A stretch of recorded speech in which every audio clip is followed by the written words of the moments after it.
The top Japanese free agent pitcher wants to take down the Dodgers. We'll talk about that. Also, some other Dodgers free agency rumors, where they stand right now in the bullpen.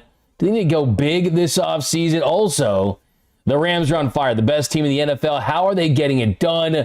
Is this sustainable? Are they peaking too early? And the Lakers get a win yesterday against the Jazz. We got an update on DeAndre Ayton. We'll hear from JJ Redick and LeBron James. And is Lincoln Riley safe at USC? You will not want to miss a clapback that he had on a reporter. Lincoln Riley owns a reporter. All that more coming up next on the LA Sports Report. LA is the sports capital of the world. The Lakers have entered their Luka Doncic era. LeBron doesn't just want a farewell tour, he wants a farewell title. The Rams are going to win the Super Bowl. Go, Kings, go! The Dodgers are the best run franchise in all of professional sports. Shohei Ohtani is the GOAT. Steve Ballmer will do anything to get the Clippers a championship. Mick Cronin has to win a national championship at UCLA. Justin Herbert is a top 5 quarterback in this league. College football is just better when USC is good. This whole city has the Mamba mentality. I love LA.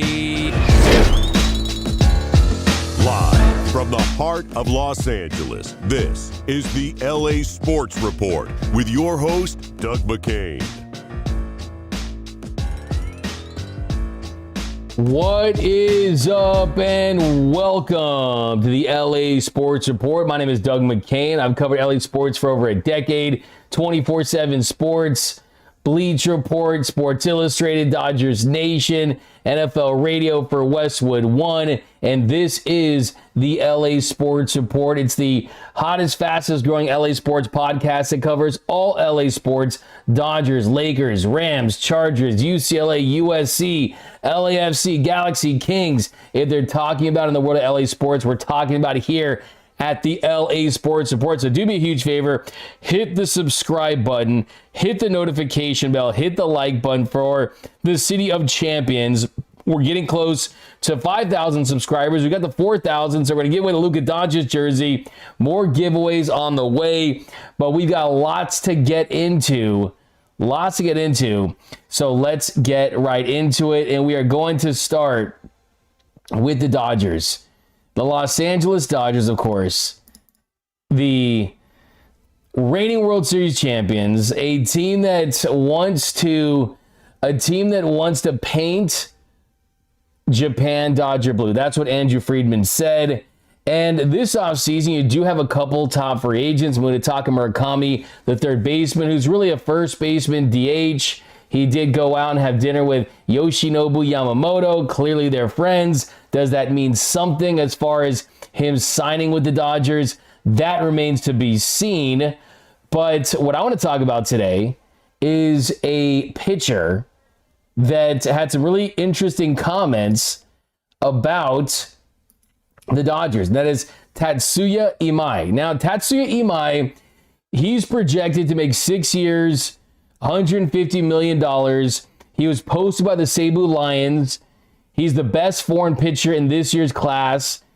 This could be the biggest contract for any pitcher this offseason, potentially. We'll see. He had a 2.34 ERA last year. He had a 1.92 ERA in 163 and 2/3 innings this past season.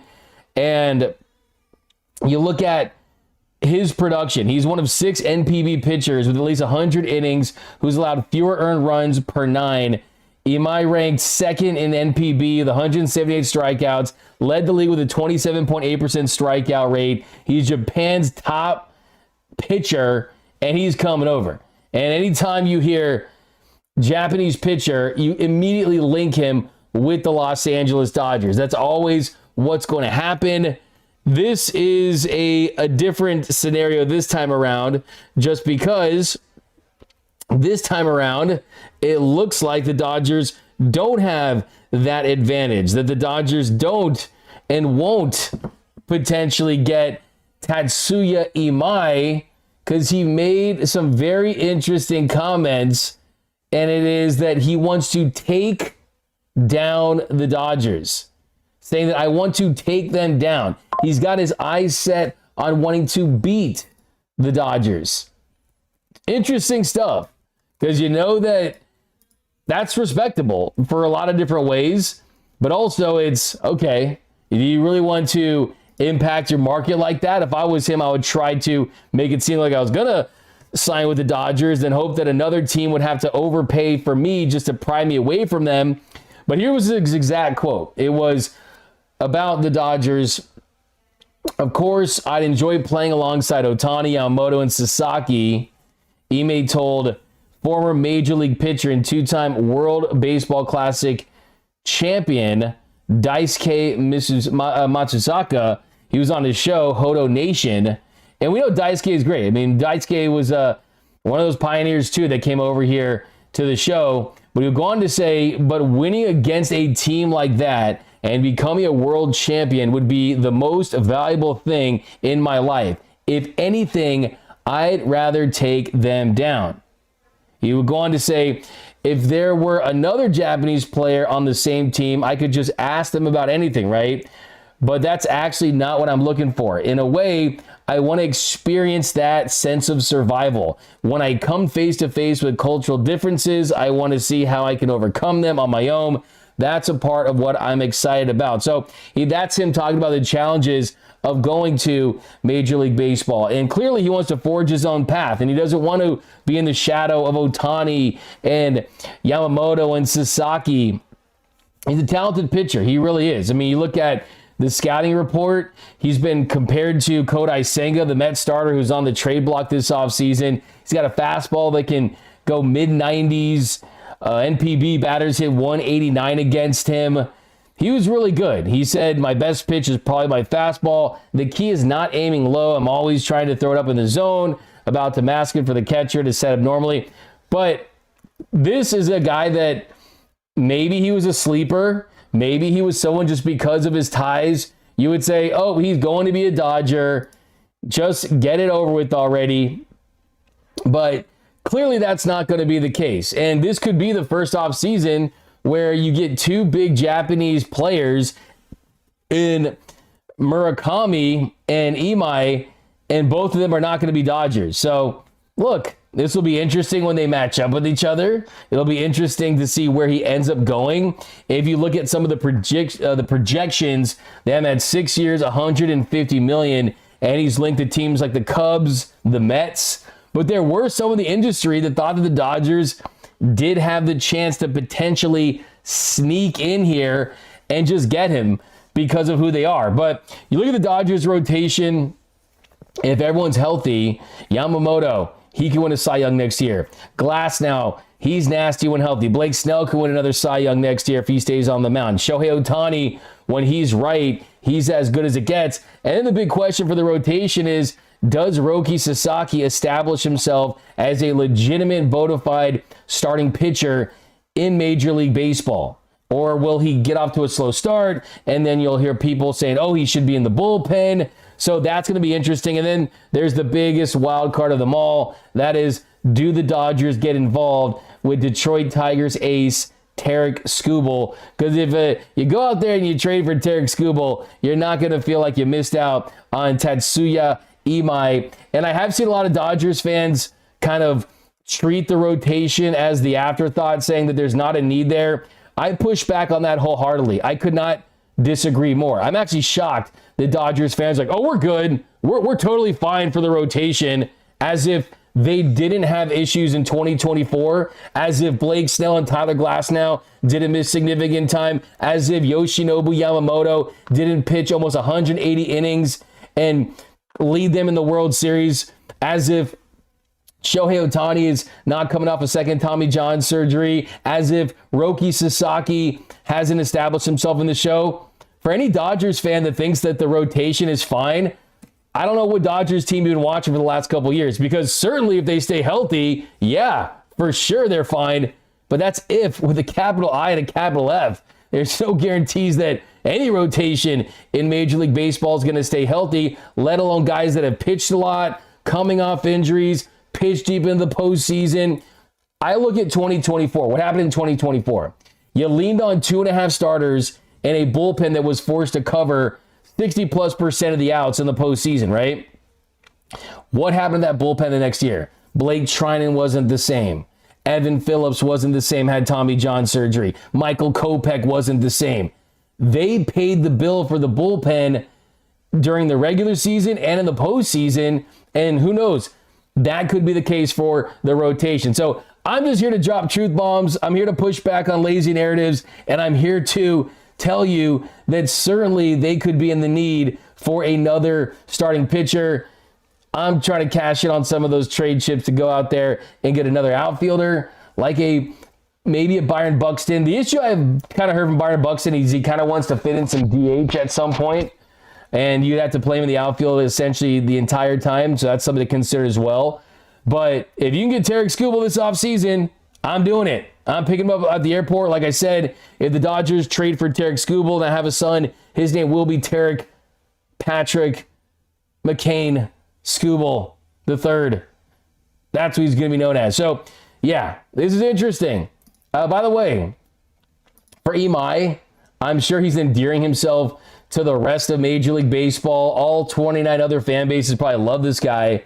And I will say, long-haired pitcher who wants to be the Dodgers kind of sounds, kind of feels like a San Francisco Giant. Kind of feels like a San Francisco Giant. But wouldn't it be funny at the end of the day, after all that, after him saying all this stuff, that he just signs with the Dodgers anyway? I mean, that would just be amazing. It would make Major League Baseball very unhappy. My prediction, it kind of feels like the Cubs or the Mets, depending on, I think it'd be a perfect fit for the Giants if he's going to talk that talk. The Red Sox, that's another team.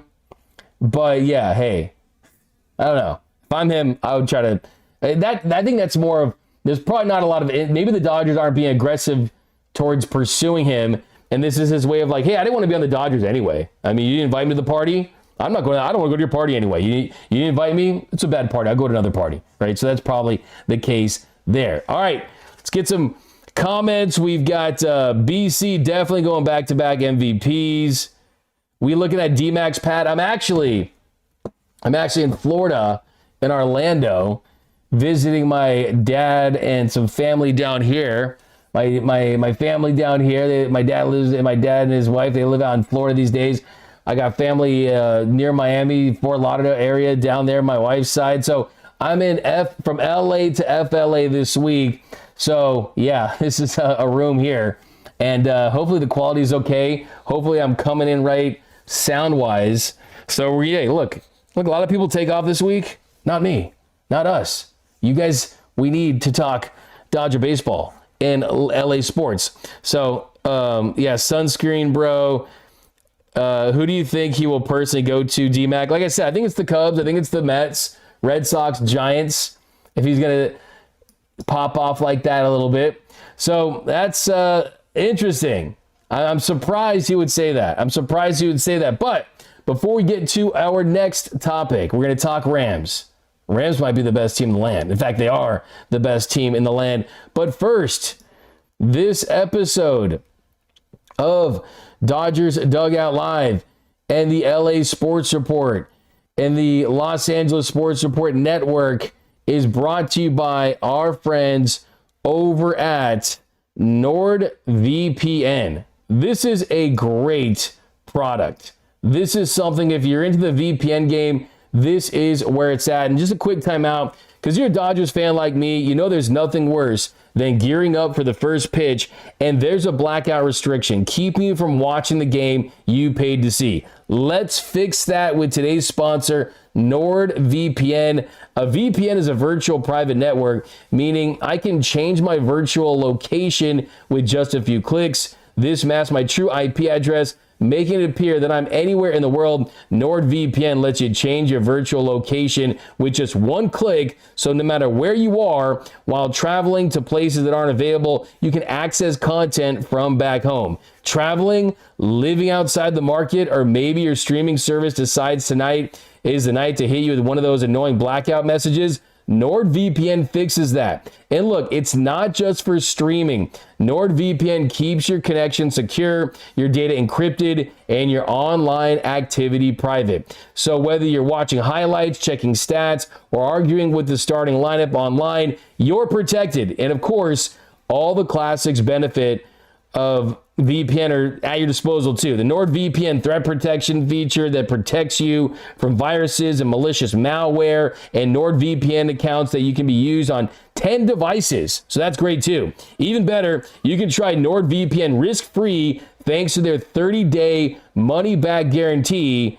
And to get the best discount off your NordVPN plan, go to https://nordvpn.com/Dodgers. Our link also will give you 4 extra months on the 2-year plan. Again, there's no risk with Nord's 30-day money-back guarantee. The link is in the podcast episode description box. That's nordvpn.com/Dodgers. Protect yourself online and make sure you never miss a Dodgers game again. Huge thanks to NordVPN for sponsoring today's episode. So definitely get in the mix with NordVPN. But now we got to talk about the Ramily.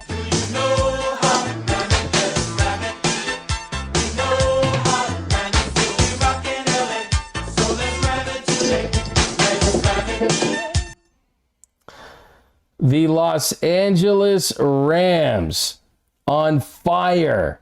The Rams, the best team in the NFL. The Los Angeles Rams, the team that was going to struggle this year because their best player, Matthew Stafford, was injured, had a back injury. Oh, and now what's happened?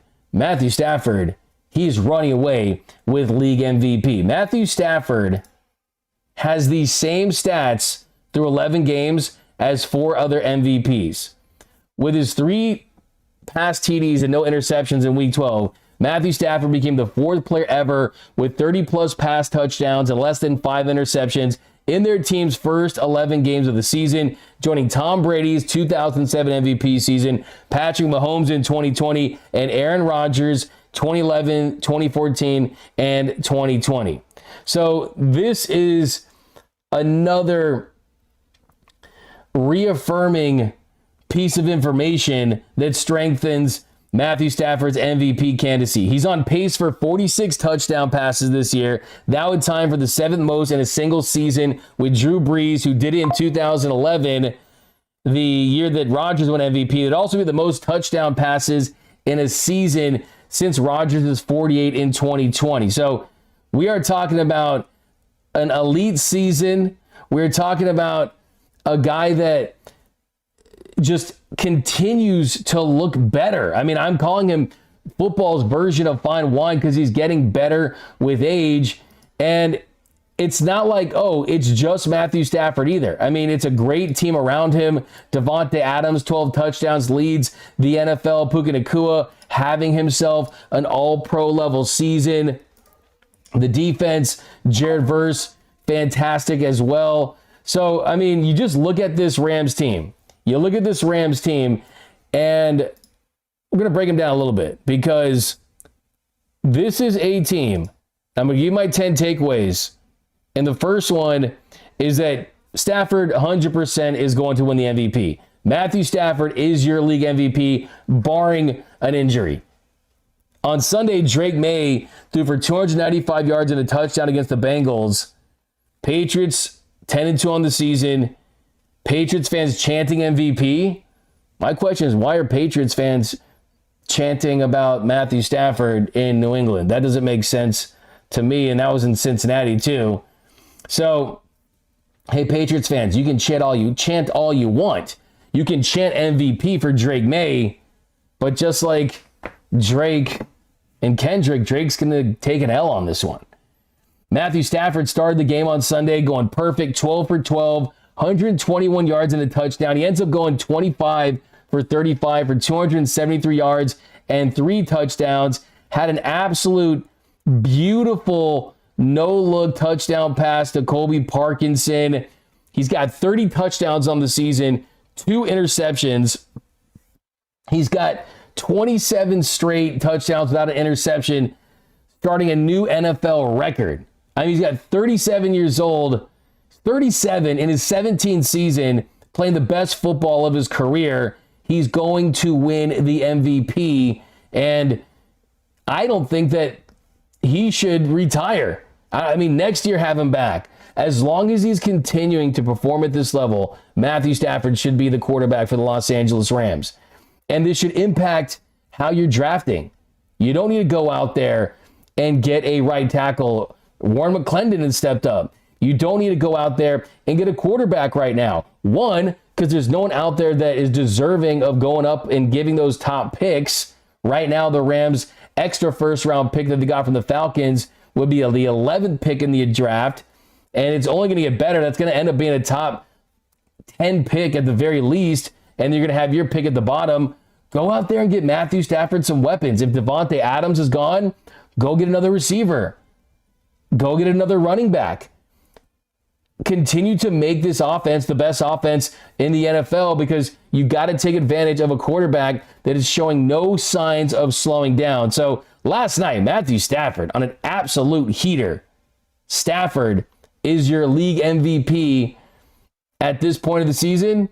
And with the Rams, with just 2 losses on the year, with a Rams team that is looking at the 1 seed in the NFC, sitting at 9-2, with one of the toughest schedules in the NFL, a team that still plays the Cardinals twice, a team that, if it weren't for an extremely unlikely occurrence in 2 field goals getting blocked late against the Eagles and losing an overtime game to the 49ers, would be 11-0 right now. Give Matthew Stafford credit. That could go down as one of the greatest trades in LA sports history, that's already led to 1 Super Bowl and could lead to another one this year. Here's Matthew Stafford after the game. Yeah, I did. That was cool. That was awesome. It was a great atmosphere out there today. Our fans did a great job showing up. Obviously, both sides of the ball gave them something to cheer about early and often, which was really cool. But they were loud. It was a tough environment, I feel like, for Tampa, and we appreciate that. So it was great. So is Matthew Stafford kind of keeping it cool. Like Devontae Adams said, he is one of the coolest guys. He doesn't even try to be cool. But it's another thing to talk about, too, is Devontae Adams. I mean, the dude cannot be guarded in the red zone. And one of my other big takeaways is the problems that hurt this Rams team in the past, they're solving them now. Red zone offense was terrible in the last couple of seasons. It cost them in the playoff loss to the Lions a couple years ago. And now they're a top 5 team in the red zone, and Devontae Adams is a big reason why. Him and Matthew Stafford have a connection. They have rapport. They have chemistry that they weren't able to build during the offseason, during summertime, during preseason, during training camp, because Stafford was dealing with the back injury. It was going to take some time. It's always going to be a process. It doesn't happen overnight, and we are starting to see it in real time. These guys have something special. There's a reason why Calvin Johnson, Megatron, had his best season under Stafford. There's a reason why Cooper Kupp had his best season under Stafford. There's a reason why Devontae Adams has completely revitalized his career and looks completely re-energized with the Rams. The common denominator there is Matthew Stafford.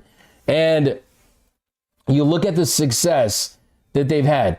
12 touchdowns for Devontae Adams. That leads all of the National Football League. And early in the season, it was getting scary.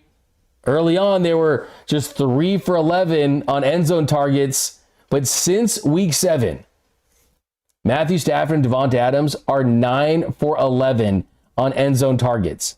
Adams has been absolutely unguardable in the red zone.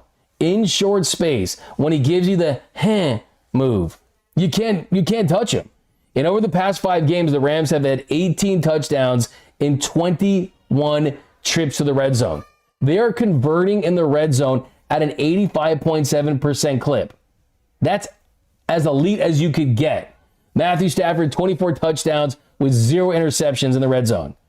I mean, this is a team that has been terrible in the red zone. They've done a complete 180, and Devontae Adams is a big reason why. Here was my fellow Here was my fellow Taco Bell lover after the game. I think I'm definitely, most importantly, I'm having the most fun playing that I've ever had. And, yeah, real grateful for the opportunity to play for a team like this. What makes this the most fun you've ever had?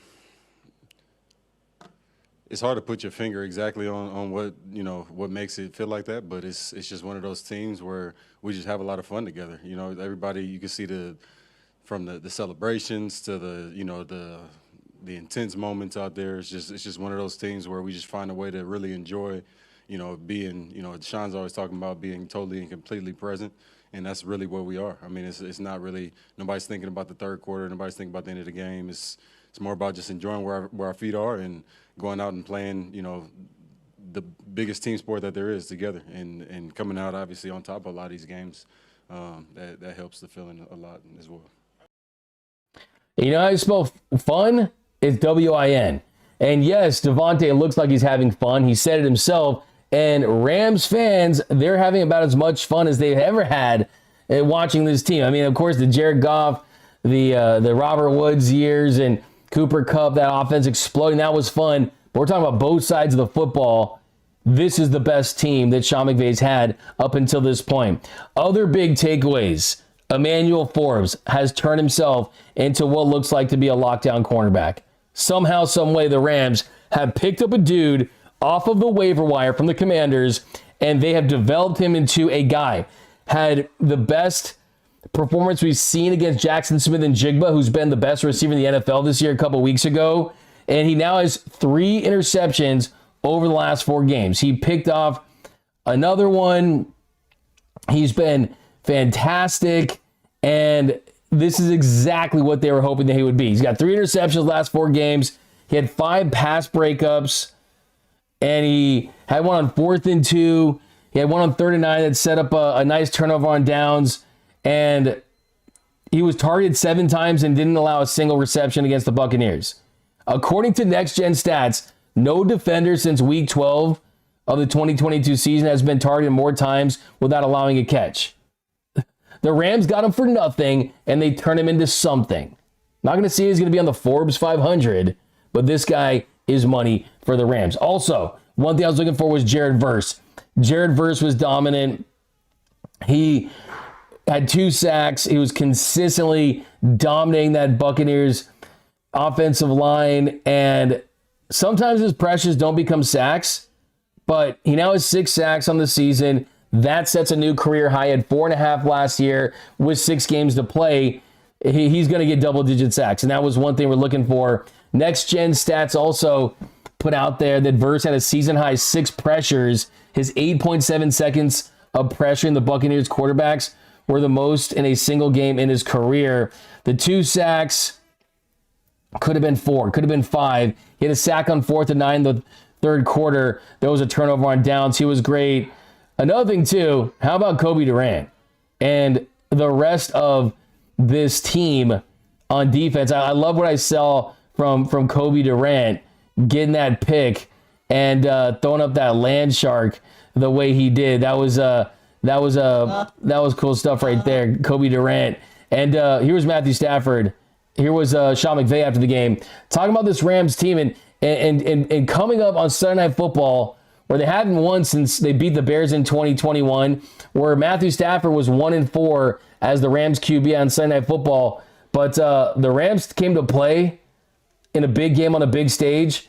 And I hate to say this, I'm going to wash my mouth out with soap. I might throw up a little bit. But how about them Cowboys? The Cowboys beating the Eagles and allowing the Rams to get that 1 seed in the NFC. Here's Sean McVay after the game. Point I'm making, and I appreciate the question, they've done a great job through 11 games of putting themselves in this position. And when you look around this league, every single week something inevitably occurs where you're saying, I can't believe that happened. Let's stay humble. Let's stay in the moment. Let's continue to lean into our preparation, have the appropriate urgency, but also the enjoyment. This team has fun. And good football is fun. And when you're doing it with good people that you don't want to let down, that's really fun. And so want to continue to have a great week. Obviously, we've got a great opponent that we're playing that's got a lot of momentum. I'll be interested to see how that game goes tomorrow against a division opponent. And then, we'll enjoy this week of preparation and then hopefully bring it to life when we are in Carolina on Sunday. So the Rams, they are in control in the NFC. They have a 57% chance of finishing with the top seed. And you look at the rest of their schedule. You look at the games they have won. With the Eagles, it would have been nice to have won that game for sure. They lose, but still, even if they lose to the Seahawks, they go up to Seattle. And when the Rams go, if you look at the Rams' remaining schedule for the rest of the way, you've got, after this one, the Panthers this Sunday. Then you go to Arizona to take on the Cardinals. Then the Lions at home, December 14th. Then you go to Seattle on December 18th. And then you got two more, the Falcons on the road and the Cardinals at home. So even if you did go up there and you lose to the Seahawks, if both teams finish 14-3, the Rams and the Eagles, the fact that they go 1-1 against each other in the same division, because that win against the Bucs, you're going to win and finish with that top seed. Here's another thing to consider. Since the NFL went to 7 playoff teams with just one team getting the bye, the overall 1 seed, 5 of the 10 Super Bowl representatives were the top seed in their conference. So Matthew Stafford and the Rams, they've really set themselves up to get back to the Super Bowl. And here's the other thing. Matthew Stafford is 4-0 in home games in the playoffs with the Rams. So great time to be a Ram. I mean, just a dominant team, stepping up in a big way. And what's their weakness? Special teams? Well, Harrison Mevis, the thicker kicker, he made both of his kicks, including a 52-yarder, and I think it's official now. The Rams have their kicker, and it is Harrison Mevis, and he's going nowhere. He hit the 52-yarder. That was impressive. He had a rusher just kind of coming off the edge towards his weight. He still made it. The Rams did not kick the 57-yarder on 4th and 3, so that's pretty interesting. But still, it was a good game for Mevis. The Rams had him on kickoff duties as well. So Josh McCarty, get that LinkedIn ready, because I'm pretty sure he's not going to be on this roster very long, even though Sean McVay kind of gave him that vote of confidence. But here, let's hear what you guys have to say. Rams killing it. We've got Jake McQuaid MVP. Oh, we got Raiders fans. The Raiders. What do we got here? Land Shark. Let's see how they're doing. Even though Sean McVay kind of gave him that vote. Perfect. Rams did win the NFL championship in 1951. Awesome. Like, fans get into it. Hey, I respect the Raiders. I have a lot of Raiders friends, and those uniforms are incredible. I think the Rams need to go back to their OG ones. But all right, switching gears to some.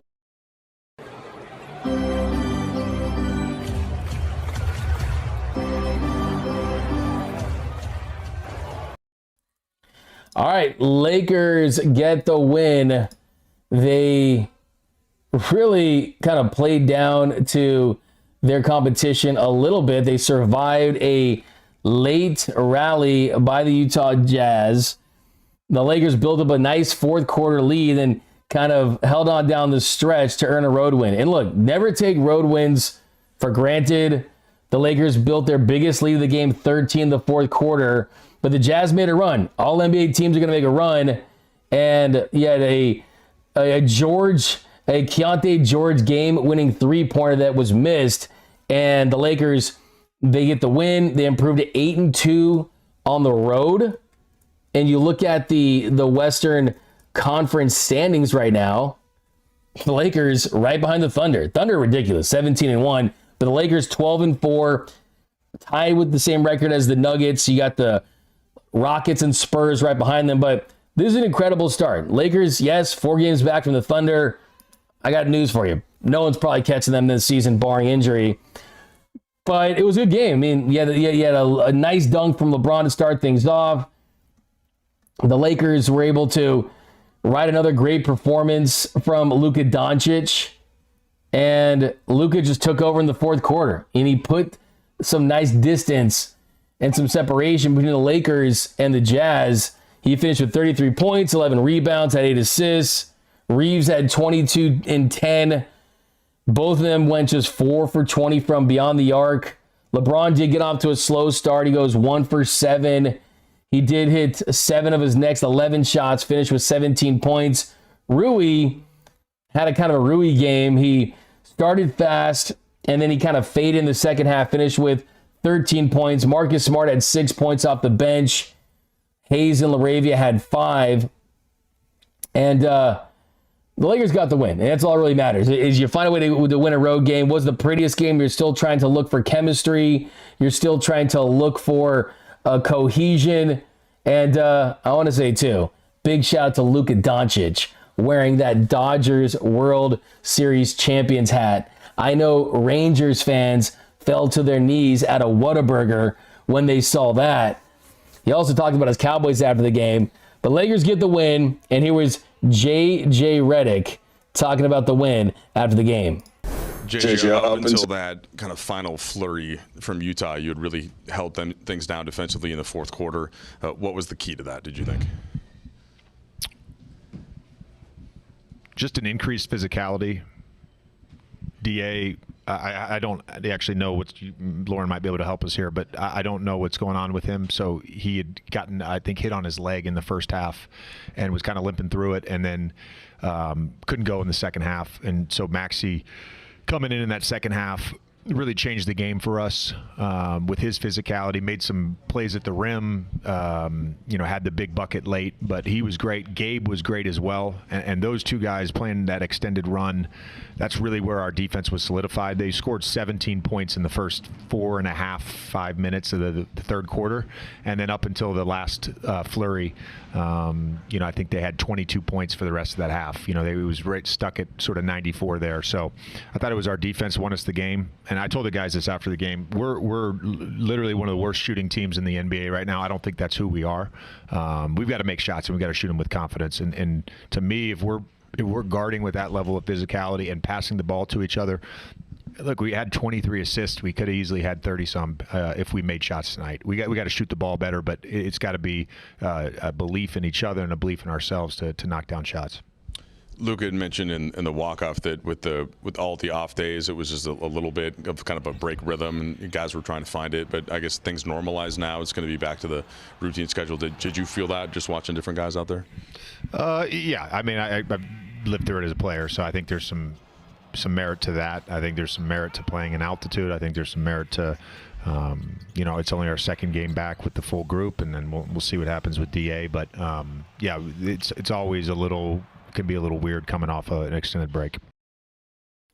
There was J.J. Redick, and he mentioned there, we'll see what happens with DeAndre Ayton, and that's definitely going to be something to follow closely, that we'll follow here closely in the next couple of days, because he's been an absolutely important piece for Lakers this season, and his absence midway through Sunday's game, that was felt. And he played in the first half, but he was in the locker room at halftime and did not come back. And the Lakers, he had a strong second half from Maxi Kleber. Maxi Kleber, he's someone that can help this team. I think you're going to see him shoot more as he gets more confidence. After the game, you heard that J.J. Redick really didn't say much there. He said, I don't know what's going on with him. He got hit on the leg in the first half and was kind of limping through it. So we will get more information and update from J.J., but I assume they're going to be cautious with him. They're not going to push it if they think that it's going to lead to more injury and more time missed, because the injury bug has really sunk its teeth into the entire league, with Steve Kerr trying to say that's the pace of play. Whatever it is, guys are getting injured, and you need DeAndre Ayton to be healthy and out there for this team to reach its potential. That has been one of the big breakthroughs for this Lakers team, is getting a starting level center at backup center's money, because he wants to prove people wrong and reestablish his market. So, and he wants to be back out there too, because he wants to get paid. So I think you're going to see DeAndre Ayton probably miss time if there's any issue at all whatsoever. He's not going to play through anything. And Maxey was decent in his absence, and I think he's going to shoot more. I think with Vando, I want to see Vando possibly get some time at center too. Put him in the dunker spot. It's not going to mess up the spacing, and he'll provide some defense and rebounding. So give him at least maybe one series per half at center. Who knows? I do think that Maxi's going to get better, and he's going to start shooting more threes. I think there's a mental thing there. Doesn't have a lot of confidence right now, but if he can stay healthy, this could be a good thing to kind of develop someone behind Ayton too. And Maxi in the last couple of seasons, he was kind of cold with his shooting. Kid was kind of using him for as a small five to close games in Dallas, and they're kind of having mixed results with that. But if he plays short minutes and injury management in Dallas, I mean, I liked my chances with JJ Redick and the Lakers too. And I think we can all say that JJ's not going to play Vando unless something really serious happens as far as losing guys. And but shout out to Maxi Kleber, man. He really stepped up. Here was LeBron talking about the win in Kleber after the game. LeBron, it seems like every night in the NBA, a team's up 10, late, and the other team kind of cuts into it, and it can flow. What's the key to just getting one key stop, making one key play, and what was that tonight? I mean, you just said it. I mean, I think we went up 11, turned the ball over, had an opportunity to push it up, but I mean, it's the NBA. You got great players all over the league, and there's no league that's safe. And you always got to play to the end of the horn. We did that. Was able to get that last stop. Luka was saying in the walk-off that it's obviously odd to have 4 days basically between games, and it can get into a rhythm. I would expect particularly for you, since you just played your first game, how do you kind of manage through that physically, and now as you hit the more routine schedule coming up this week? Actually, I'm excited about the normal routine. That was definitely odd. You can kind of, I was already not with a rhythm, and then you had 4 days, you kind of get out of rhythm even more. So, but it was good. We did some great things this week. I was able to get on the practice court a lot and do a couple of things as a team bond and things. So that was great. But happy to get back on the basketball floor and play some ball. Marcus said he thinks an early characteristic for this team is real resiliency, and that explains the 12-4 record. You had to show it again tonight with DeAndre going out. What did you see out of Jackson and Maxey? Everything that we needed. Obviously, Jackson has been in a starting role with us before, so very easy for him to step into that role. But Maxey gave us big-time minutes, brought physicality, had a big-time move towards the end to get that dunk. Had a couple rebounds, a couple blocks. He was big for us, and we needed that. LeBron, you said basically, who cares, keep shooting. I mean, like, you guys as a team have not shot the ball well at all yet this season. It won't last. I'm not worried about it. We got too many good shooters. It won't last. How encouraging? There's almost a few. You guys are so 12. We're getting great looks. I mean, if we were shooting bad shots and missing, then we could be, worrying about, okay, how can we create better looks? We're getting great looks, all of us. So not worried about that. The numbers will average out.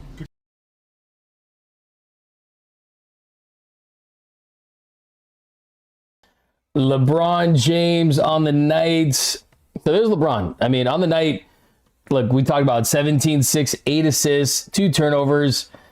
He just kind of looked a little older. He looked at 40-year-old LeBron, right? And hey, anytime you're 40 in the NBA, running around with 20-year-olds and a young league, you're going to have nights like that. He didn't look slow. He looked a little slow at times to get back on defense. He wasn't moving that great. A lot of those makes that he made were on some cherry pick layups and some dunks. Laid on some closeouts. He was kind of getting blown by on defense a little bit. So, look, I think that we saw some stretches where he was bully ball LeBron, and you just kind of want to see that we're at the park. It's summertime, and you got the old man dude out there, and him flexing kind of that old man game, and he's still working his way back from injury and getting his legs underneath him, and he's still contributing. I mean, I think his floor at 8 assists and 17 points didn't make a 3, was over 4 from beyond the arc, so it didn't look like he had his legs in his 3. So it was a C to C- game for LeBron. Still working his way back, though, and I think that it was a reminder that you kind of have to find the perfect balance of the lineups and the minutes and the spots for him, because you're still ramping him up. But all in all, you got to get Ayton back. You want to make sure he's not injured. You want to make sure that there's nothing serious and he's not playing through anything. The Lakers getting wins. I mean, those are games that you would lose with Mr. Hands in your pocket, Darvin Ham in the past. So I feel good about a win. A win's a win on the road. I don't care who it's against. And you're the second seed in the West. No one would have predicted the Lakers would be where they're at, right behind the Thunder in the Western Conference a month into the season. They've exceeded expectations. Credit to JJ Redick, credit to Luka Doncic, Austin Reeves, credit to the rest of this group, because they should continue to get better and get healthy. And hey, we could be looking at a top 3 seed in the Western Conference, and no one would have thought that heading into this season if things continue to trend the way they are. But all right, got to switch gears. Got to go to the college ranks. Got to go to USC. Got to go to USC. Got to talk some USC here, because it was not the weekend.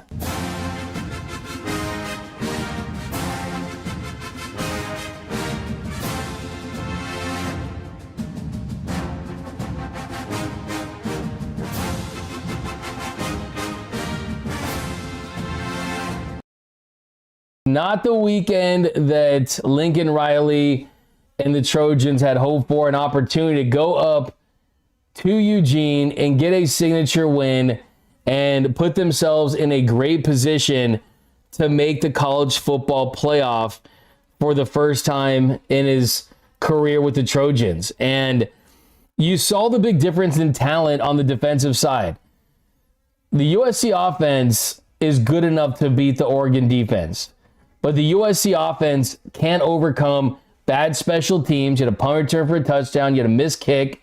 You can't overcome defense that can't stop the run. And the bottom line is, even if the Trojans, even if SC made it to the playoffs, they were not going to do anything with that defense. You're not going to beat the best offenses in the sport with a defense that's not of the caliber that we've seen USC defenses in the past. And this is on Lincoln Riley. It really is.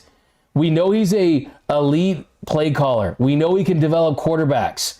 But my question to Lincoln Riley is, are you an elite offensive coordinator, or are you a head coach that can lead a blue blood top 5 all-time program back to the promised land? Can you do that?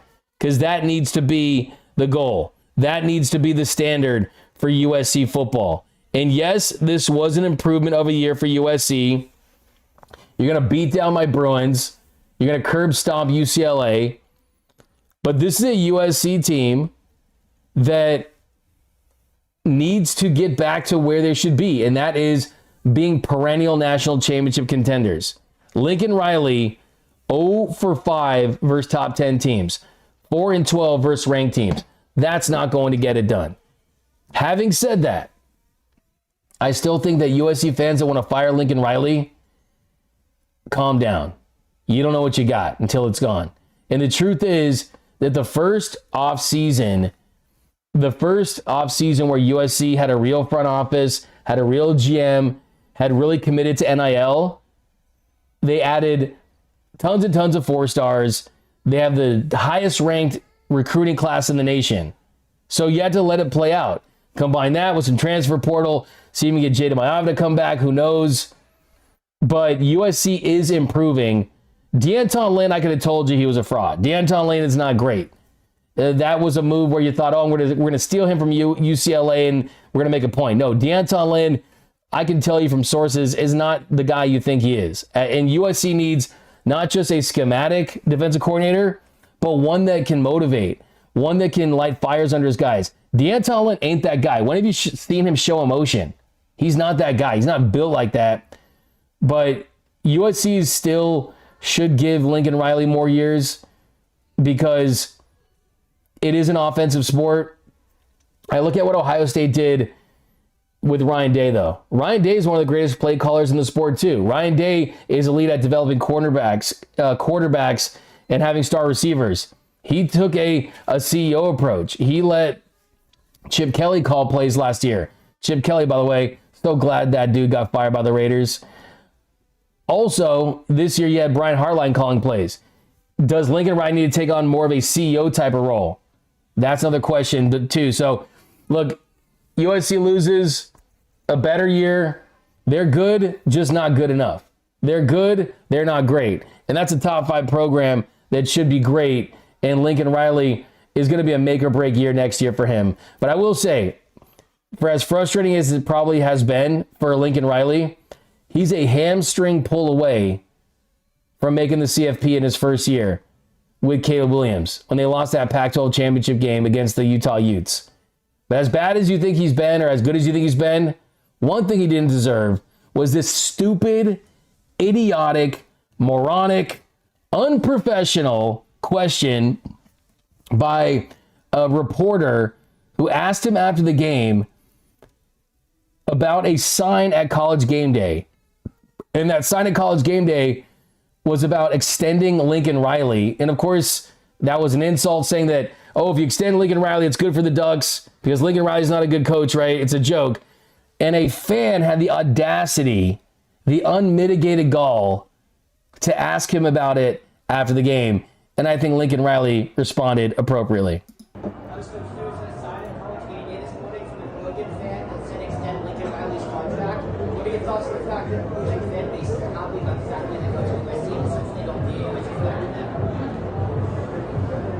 That might be the dumbest question I've been asked as long as I've been a head coach, and I've been asked a lot of questions. You ought to feel a little embarrassed to ask that question. This is a professional thing. You ought to try it.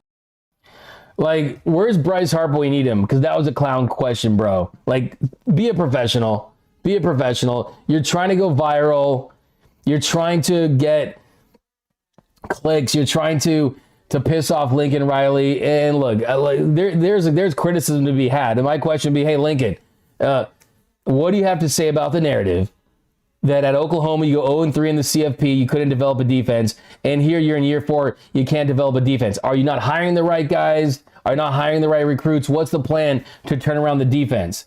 They got $1 million offense and a $2 defense, and it's not going to get it done. Also, ask about special teams too, but ask about a sign at College Game Day. Bro, you don't deserve to be in this business. You're a clown, and I hope they pull your credential for that, bro, because you did not. That was straight up clown show nonsense by a reporter that didn't deserve to be there. But all right, let's get some comments in here, then we will head out.